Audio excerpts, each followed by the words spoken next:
you for having me at this fantastic event. Just studied the program and it looks like you've had a great time, and I hope to inspire you further. So I've been asked to talk a bit about how tools and especially mixed reality can be part of the classroom, perhaps even more than it is today. And I will do that, but I have one thing that I always say, and I'm going to say that today as well. And that is the challenges that most education systems have right now is not making use of new technology, it's making use of the technology they already have. So if we really can get schools, teachers, students to use what's in front of them, so much more would happen. But that said, let's think about where we are today. So this is me. For those of you who know Swedish, see that I have a Swedish last name, but my first name might sound a bit strange in English. And yes, I know what it is in English, but even though I'm 54 years old, quite often people point out to me that, do you know that that is skämt? Yes, I do. It's also a very common Dutch name. I had a Dutch father, and he gave me that to live with. Rest his soul. But what do I do when I'm not here in this beautiful city of Helsingborg? So I head up the education department at Microsoft Sweden. And what we try to do is we try to teach, inspire, educate, challenge as many people as possible to really make use of technology in the classroom. And these are a few of the people that I have the privilege to work with. Some of them are superheroes, so that's why they're dressed in capes. They're really teachers. And some spend their time inspiring students that perhaps do not have the interests from home to work with technology. But when they think about what this really can do, they usually get inspired. So that's how I spend a lot of my time. Right now, a lot of kids around the world are engaged in something called the Global Learning Connection. And what they do then is they jump onto a technology called Skype or Teams, and they interact with students all over the world. In 2 days, they then count how many miles they have traveled. Basically, if they would have traveled, it would have taken them several times around the globe. And this happens in Sweden as well. And I just wanted to share that I had the opportunity yesterday to talk to a group of kids that were preparing for this. And we had a discussion around AI. And this is what they look like when they interact, because the first part of this is to talk about where they're from. And they're from a small school in Essunga kommun called Jonslundsskolan. And of course they want to tell their international friends about the Vikings. But we had a discussion around AI. Now, if you're 54 years old and you want to chat with 10-year-olds about AI, where do you start? So I started by asking them, so guys, what do you think? What is AI? Have you heard of it? Do you know what it is? And this small guy stepped up and said, I think it is when computers can learn stuff.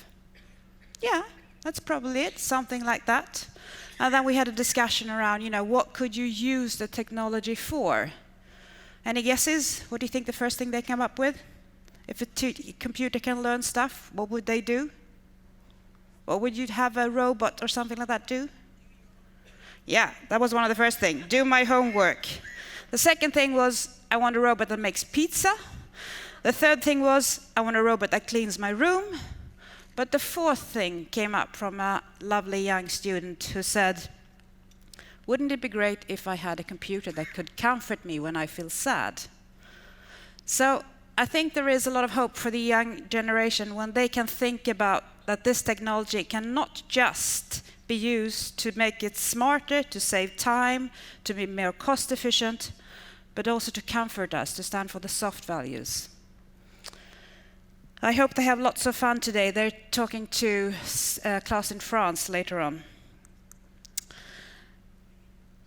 But AI and making things smarter is something that we talk a lot about in education. And one of the, I think, best examples of that is a small Swedish company called Lexplore, not so small anymore. They, based on research, they have learned that you can track eye movements when a student reads. So if you could track that and analyze that in a very rapid way, you could detect a probability that that student has learning and reading difficulties. This takes about 45 seconds. And the company is developed by 2 researchers from Karolinska Institutet. So the probability is detected in about 45 seconds in an individual student. The average age of when we discover if a child has learning or reading disabilities, do you know what that is in Sweden? We're very good at it in Sweden, we'd say, but do you know where it is? So it's 13. So the average age is 13. That means a lot of students are discovered very, very early, but some students are discovered or perhaps get the right support when they are in their upper secondary years. So if we can find them early, that really is efficiency and saving a lot of time. So I think that's a fantastic tool of using it. But when it comes to AI, and we're coming up now to mixed reality very soon, I think a wise man said, Mark Weiser, he is the person who is behind this fantastic term that I can't pronounce, ubiquitous or something like that, computing. So the notion of computing is everywhere, anywhere, on any device.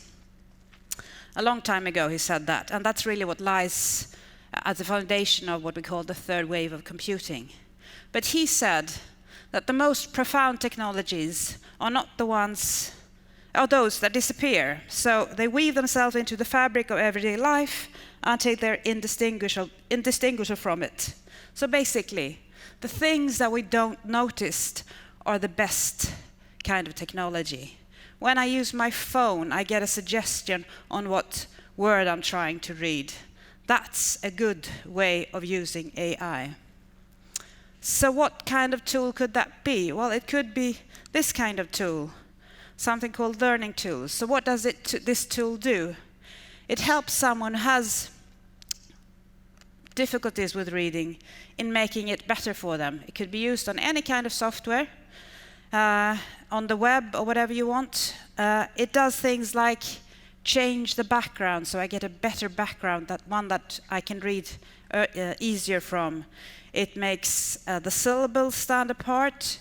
It highlights different words of speech, ordklasser, and it can follow me along as I read. We find that students that have a diagnosis in Sweden use these kind of tools, but approximately 10 to 15% more would benefit from using it. By making tools like these, there are many others, but tools like these available to all students, we get a truly smart functionality.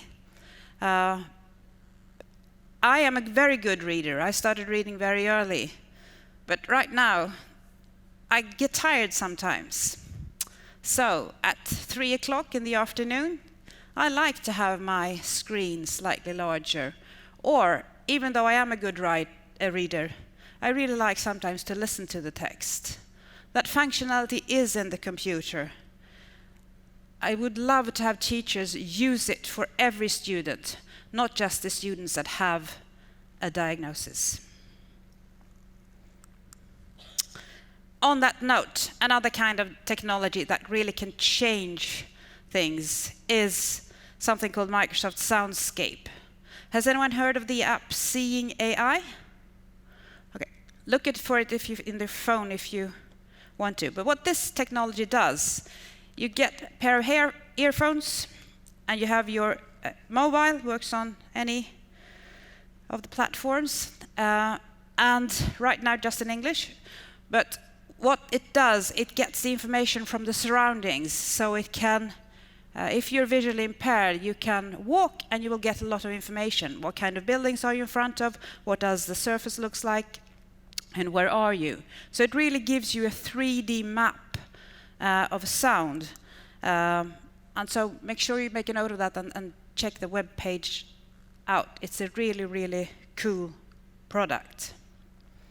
So that said, we're going to talk about mixed reality. I'll come back to, in a very short time, what mixed reality is. But when you have someone from Microsoft presenting, there is no way you can have that without having, right now, the Satya picture. So there's always one of these. So Satya Nadella is the CEO of Microsoft, has been for 6 years now, I think. And he is a man he almost looks like, like a sage kind of thing, vis man. And this is one of the predictions that he's made for mixed reality. So he published a book about 2 years ago called Hit Refresh, where he talks about the technologies that will change the world. And mixed reality, the way he sees it, is one of them. So basically, if you can change the way you see the world, you can perhaps change the world as well. So, this has no point whatsoever. Other than that, I thought it was a cool introduction. But what is mixed reality? So, usually we define mixed reality like this. Let's say we have two worlds. One is the physical world, the one that I am in right now, the one that I can see and interpret. And the other one is a digital world. So something you see on your computer or something like that. If you think about the technologies that you probably heard of, you would have heard of something called virtual reality. And that is the one where you really put something, you enter a world and you leave this one behind. You step into that kind of world and you exist in that world. And in that world, it could be a copy of something else, but you really have a very immersive experience. Augmented reality is on the other hand of that. So you have the physical world and you put something over it that gives you an extra kind of information.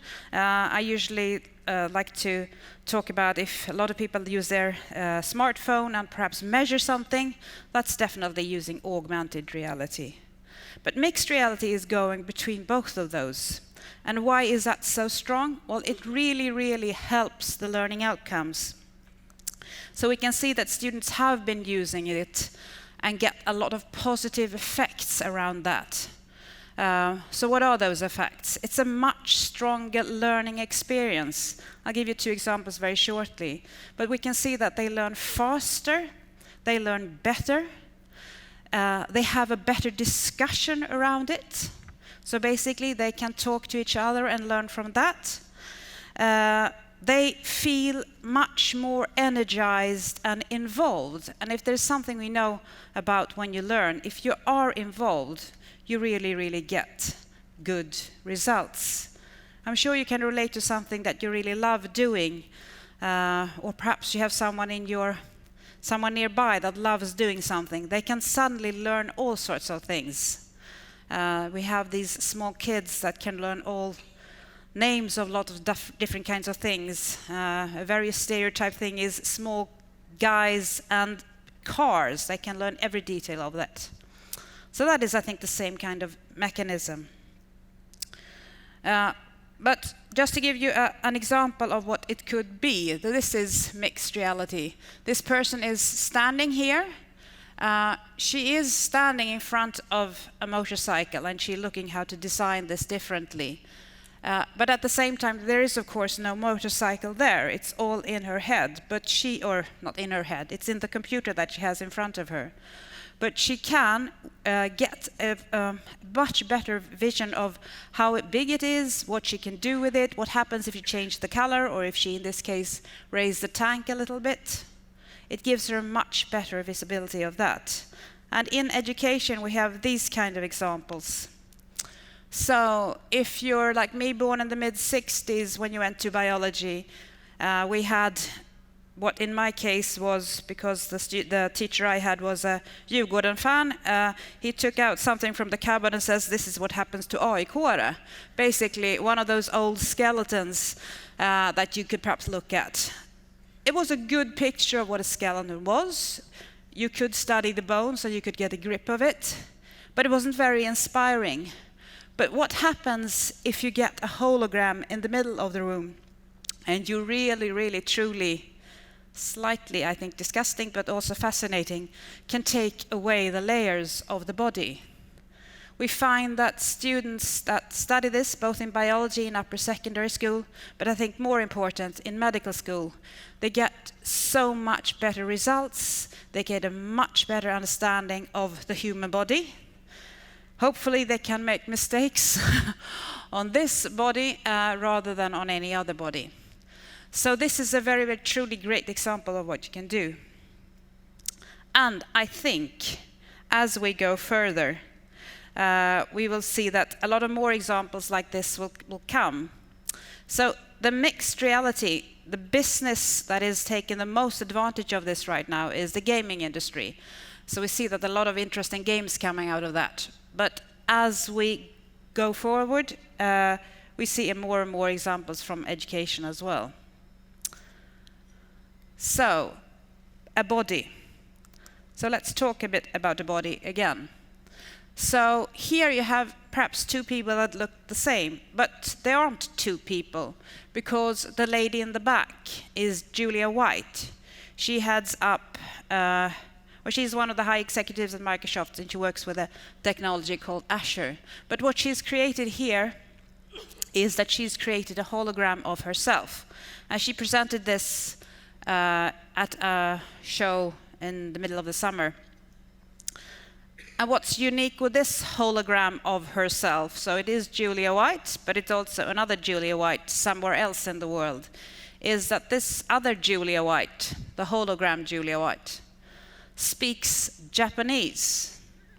Julia does not speak Japanese at all, but Julia needs to take a lot of customer meetings in very different cultures and with a very different languages. And of course, a lot of people speak English. We have that. We're speaking English here, even though it's definitely not my mother tongue, and I'm sure most of you have Swedish as a mother tongue. But not everyone is comfortable with getting information in a language that is not their mother tongue. The technology for direct translated speech is excellent now. Yes, of course, there are a few mistakes, absolutely. But to get a good understanding is fantastic. And it works good enough, I would say. So in this case, Julia was saying something in English, and her hologram was repeating that same thing in Japanese. As a language teacher, I think many things about this. I think it's great. I think it's fantastic that you can explore. There's a little bit with back that says, okay, so all those hours we ask our students to study another language, are they in vain? Don't we have to do that? No, I don't think so.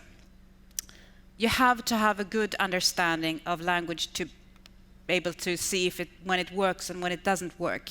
I think a new skill that we will have to develop is, when is it okay to use a hologram of myself? And when should I be doing something else?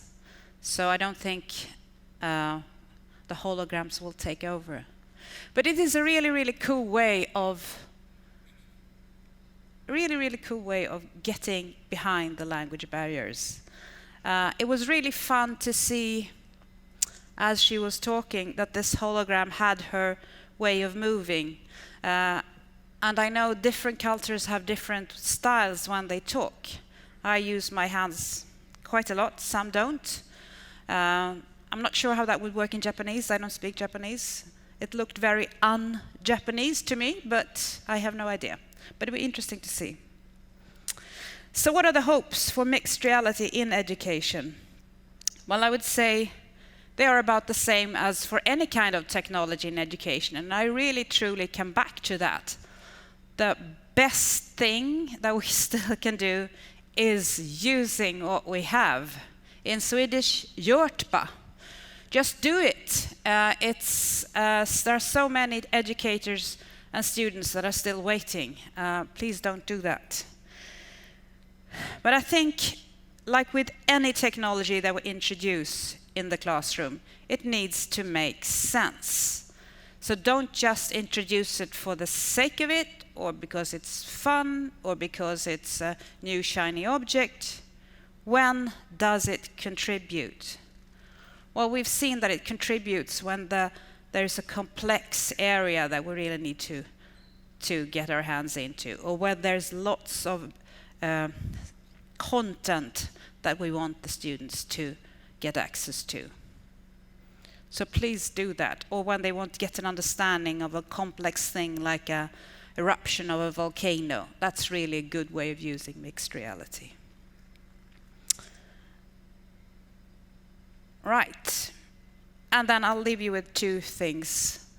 So these are basically everything that we could use the technology in. I still think it is, to me, up to the educators, together, of course, with their colleagues and their headmaster, to think what truly matters in their classroom. What are the learning outcomes that you're looking for? What makes the most sense in your community? Where are your students and how can you take them further? Technology has a fantastic way of truly reaching the individual when used right. Please think about how you use technology in the classroom. One of the most common things that I get when I meet educators, and I've done so for quite some time, is it's moving so fast. I just learned this new technology, and now you want me to introduce another one. And I'm afraid that's just the way it is right now. I think in the old days we could introduce a technology, we could go to a course, we could get a leaflet, and we could study, and we were trained. Those days are gone by far.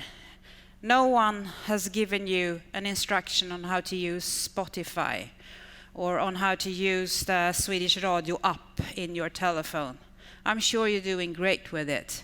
It is constantly being updated, it's constantly being changed, and you are dealing with it. I think the same is true for any kind of technology that we introduce in our everyday life. We can't expect to have long implementation periods. So the thing that I usually leave people with, and I'm going to do it today as well, is this. So for those of you who are not familiar with Solna, this is the tunnelbana in Västra Skogen, which happens to be where I live. It's the longest, escalator, rulltrappa. It's the longest escalator in the Stockholm tunnelbana system. And whenever I get there at the evening, the question is, okay, Jocke, today, are you gonna stand and just go with it? Or are you gonna walk and make this a training exercise? Usually I actually walk 75 steps if I'm in a good day. And I think that is a question we need to ask ourselves with the digitization that is going on in society. It's quite okay for many people to just sit there and go along. Things will happen in their pace. But do you truly want to change things, and do you truly want to take advantage of this strong movement? Then you better walk. You better get sure that you're ahead of it. With that, I'm going to leave you with the rulltrappan in Västra Skogen. Thank you.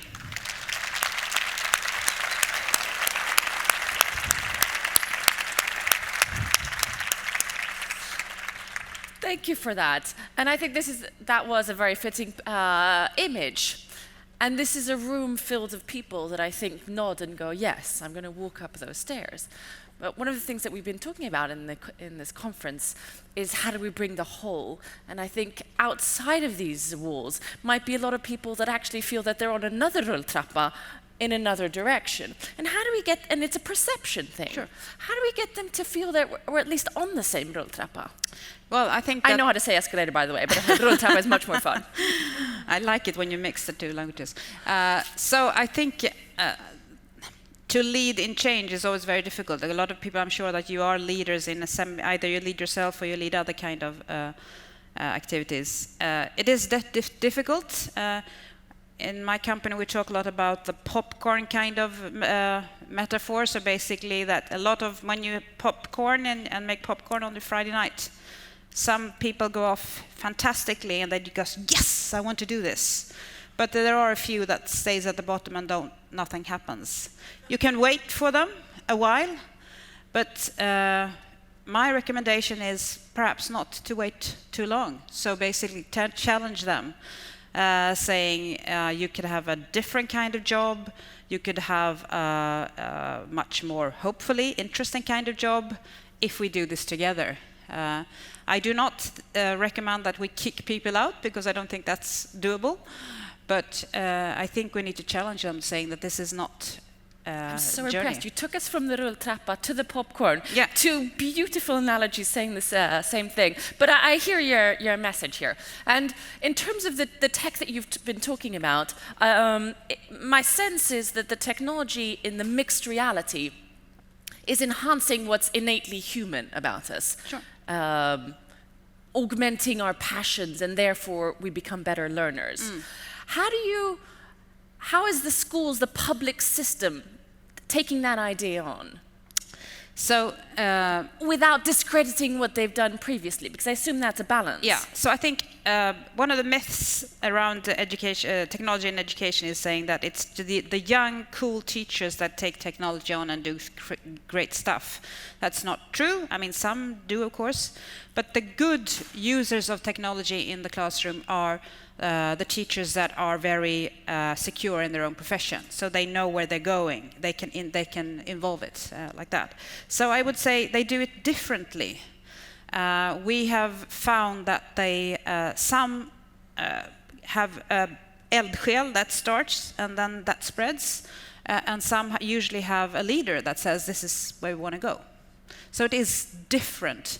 I think that's one of the fantastic things with technology, but it's also one of the things that are very, very scary. So if you think that you want to make a whole city smarter, like Helsingborg here, I think you need to have a strategy for this as well. How do we make sure that it gets to all students, not just the students who happen to have a teacher that is interested? No, it becomes it's a democratic issue. Absolutely. The digital divide, I think, is one of the most scariest things right now in society. I was about to leave us, but that was that's too low to leave us. So let's end on a high. What are you positive about? I am positive about... Can't leave us on that. I am positive. Well, for instance, I am really positive about the kids. You know, if you can enter a classroom right now and have a discussion like with these kids, they're in a rural school, very far from high-tech industries, and they immediately get going about what you can use technology for. I am really, really positive about that. I just talked to a school in Sandviken where they have upper secondary school. In many other countries or many areas in Sweden, we struggle with getting girls into tech. They have an attendance of 40% of their schools, and the girls are leading the game. That makes me positive. Boom, there we did it. Thank you. Thank you. Have to end on a happy note.